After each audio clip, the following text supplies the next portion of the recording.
상세 페이지를 진짜 보고 또 보고 그러다 보니까 보이더라고요. 정말 미세한 차이였는데 그 미세한 차이가 소비자들의 지갑을 열게 만들었고 소비자들의 구매 욕구를 증폭시키는 것이라는 것을 깨닫게 됐습니다. 그래서 그 달에 바로 200을 벌었고요. 3개월 뒤에 저는 27살의 나이로 처음으로 월 1,000만 원을 벌었습니다. 이분도 억대 매출을 찍으셨고요. 이분도 억대 매출을 찍으셨고요. 이분도 찍으셨고요. 이분도 억대 매출을 찍으셨어요.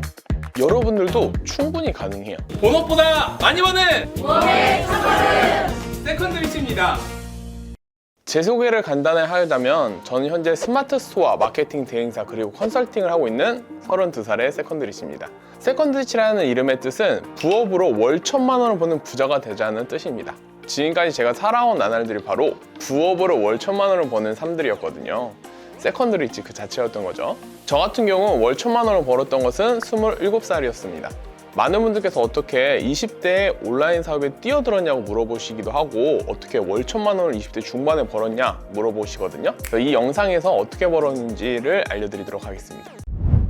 우선 제가 25살 때 군대에서 처음 전역을 하고 나서는 정말 막막했어요. 땅바닥에 약간 꺼져서 검은 수렁에 빠지는 듯한 느낌이었거든요. 그 당시에 저는 고졸이었고요. 집안도 고등학교 때 망해서 학원도 못 가고 대학교도 못 가고 그런 상황이었어요. 그래서 어떻게 돈을 벌까 하다가 갔던 것이 이삿짐 센터 노가다였습니다. 그 당시에 월급으로 한 140만 원 정도였는데 제가 그때 이삿짐을 한 230에서 240만 원 정도 수익을 냈었던 것 같아요. 그러다 보니까 뭔가 저 스스로 부자가 된 느낌? 그런 느낌을 받았습니다. 워낙 어렸을 때였죠. 근데 한 6개월 정도 하다 보니까 현실이 보이더라고요. 내가 이 일을 아무리 해도 부자는커녕 내 집 마련도 힘들겠다. 20, 30년 뼈 빠지게 일해도 은행 대출로 집 갚으면서 평생 죽을 때까지 은행 빚을 갚으면서 살겠다 이런 생각이 드는 거예요. 대부분의 직장인분들이 공감을 하실 텐데요. 얼마 전까지 만족을 했던 삶이었는데 갑자기 힘이 쭉 빠지고 일하기 싫더라고요. 그리고 나서 생각을 해봤더니 뭐 알바든 직장이든 뼈 빠지게 일하는 건 나지만 돈 버는 건 결국 사장이잖아요. 그래서 저는 사업을 하고 싶었어요.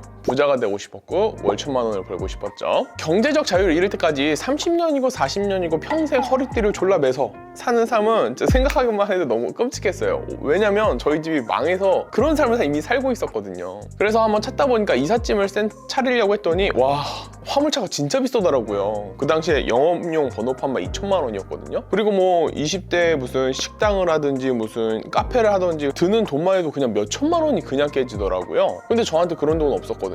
사업을 하기 위해서는 정말 큰 돈이 필요하구나 라는 것을 알게 되었고요. 20대 중반에 그런 돈이 어디 있겠어요. 그렇다고 대출 받을 수도 없고. 그래서 싹 다 찾아봤습니다. 블로그, 유튜브, 막 카페 찾다 보니까 20, 30대에서도 월 1,000만 원을 벌고 있는 사람들이 있더라고요. 그 사람들의 특징은 전부 온라인으로 사업을 했었습니다. 그래서 저도 처음에 마음 맞는 친구들과 온라인 마케팅을 도전을 했습니다. 물론 첫 도전은 깔끔하게 망했었어요. 첫 도전이 깔끔하게 망했다고 했잖아요. 근데 왜 그러냐면 분명히 다 같이 시작을 했는데 같이 시작한 사람들은 3, 4개월 만에 한 300에서 400만 원 순수익을 냈거든요. 근데 저는 아무리 열심히 하고 이 사람들보다 더 열심히 하는 것 같은데 한 달에 30만 원? 이 정도밖에 수익을 못 내는 거예요. 그래서 어떻게 해야 되나 저는 포기하고 싶지 않았어요. 왜냐면 이것을 포기하고 나면 아까 그 생각했던 그 경제적 궁핍함, 근로소득의 한계를 너무나도 잘 알고 있기 때문에 그것으로 돌아가고 싶지 않더라고요. 그래서 정말 열심히 했습니다. 이때부터 본격적인 저의 부업 라이프가 시작되는데요. 일단 저녁에 할 수 있는 일을 찾다 보니까 택배 상하차가 있더라고요. 근데 진짜 힘들어요. 아직도 기억나는데 김장철이었는데 20kg짜리 쌀포대랑 절임 배추 하루 중에 한 1,000개는 옮겼었던 것 같아요. 진짜 죽는 줄 알았거든요. 진짜 힘들었어요. 낮에는 마케팅, 밤에는 택배 상하차 하다가 울컥하기도 했어요. 아니 같이 시작한 사람들은 수익 나는데 왜 나만 이렇게 못 내나. 그러다가 한 가지 깨달음 얻었죠. 난 센스 있고 재능 있는 사람들이 아니다. 아마 이 영상을 보고 계신 분들도 다들 그냥 평범하신 분들일 거예요. 왜냐면 센스 있고 재능 있는 사람들은 아주 적잖아요. 그래서 저는 고민을 했습니다. 역시 택배 상하차 20kg짜리 막 이렇게 나르면서 무슨 차이지? 그 사람들은 하는데 왜 나는 왜 이렇게 택배 상하차 이렇게 하면서 일하고 있지? 막 하는데 차이를 깨달았어요. 그게 뭐였냐면 그 사람들과 나의 차이가 무엇인지 정말 하나하나 씹어 먹어야 된다는 거였어요. 그래서 저는 그분들의 원고 상세 페이지를 진짜 보고 또 보고 계속 보고 씹어 먹을 때까지 봤어요. 그러다 보니까 보이더라고요. 정말 미세한 차이였는데 그 미세한 차이가 소비자들의 지갑을 열게 만들었고 소비자들의 구매 욕구를 증폭시키는 것이라는 것을 깨닫게 됐습니다. 그래서 그 달에 바로 200을 벌었고요. 3개월 뒤에 저는 27살의 나이로 처음으로 월 1,000만 원을 벌었습니다. 자, 온라인 비즈니스, 온라인 사업에서 제일 중요한 것이 바로 이거예요. 소비자들의 구매 욕구를 움직여야 돼요. 그러니까 이게 뭐냐면요. 소 있죠? 엄청 크잖아요? 그 소를 외양간에 넣으려면 어떻게 해야 될까요? 채찍질? 그러다가 뒷발차기 맞으면 골로 가죠.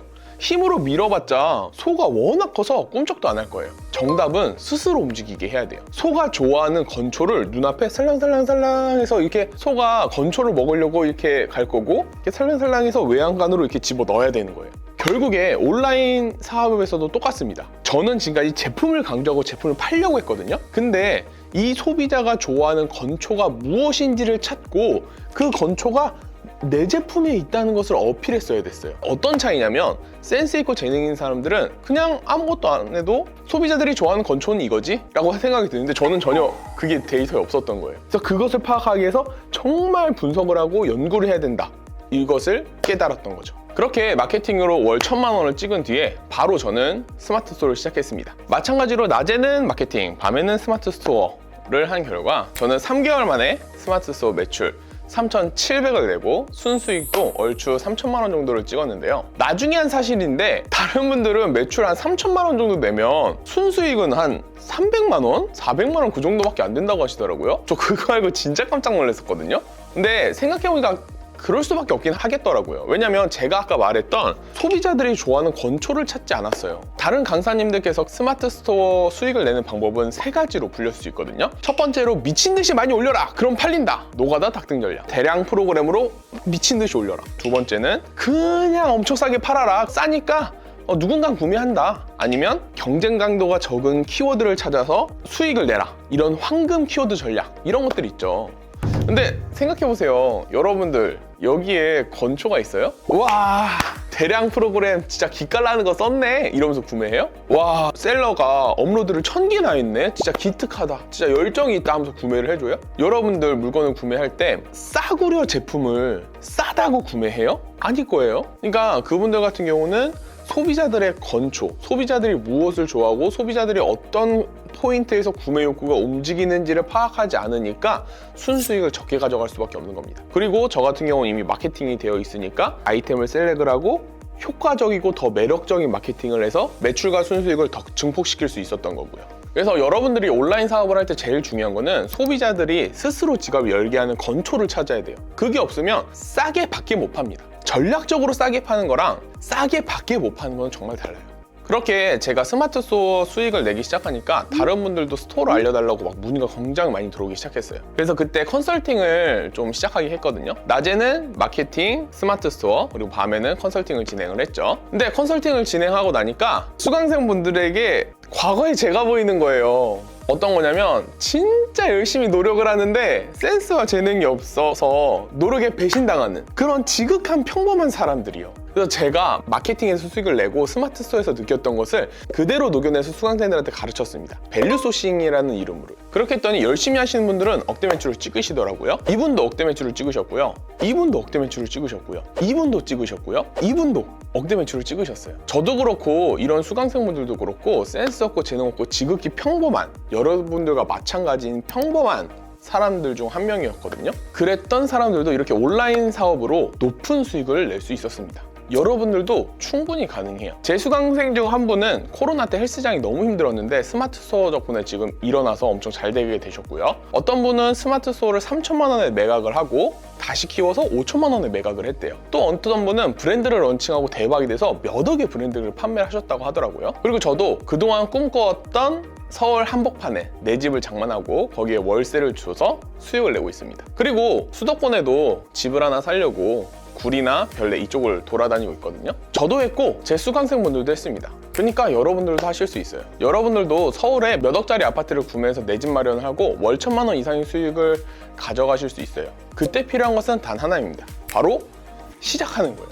처음에 제가 마케팅 한다고 했을 때 주위에서 뭐라고 했는지 알아요? 다단계 빠졌다고 막 손가락질하고 욕했어요. 근데 막상 수익을 내니까 다들 알려달라고 하더라고요. 여러분들 주위에는 여러분들의 실행을 막는 사람들이 많아요. 왜냐? 안 하는데 다른 사람이 하면 상대적으로 뒤처지게 느껴지니까요. 저 같은 경우 월 1,000만 원을 넘어서 이제 일 1,000만 원을 꿈꾸고 있습니다. 월 3억을 버는 거죠.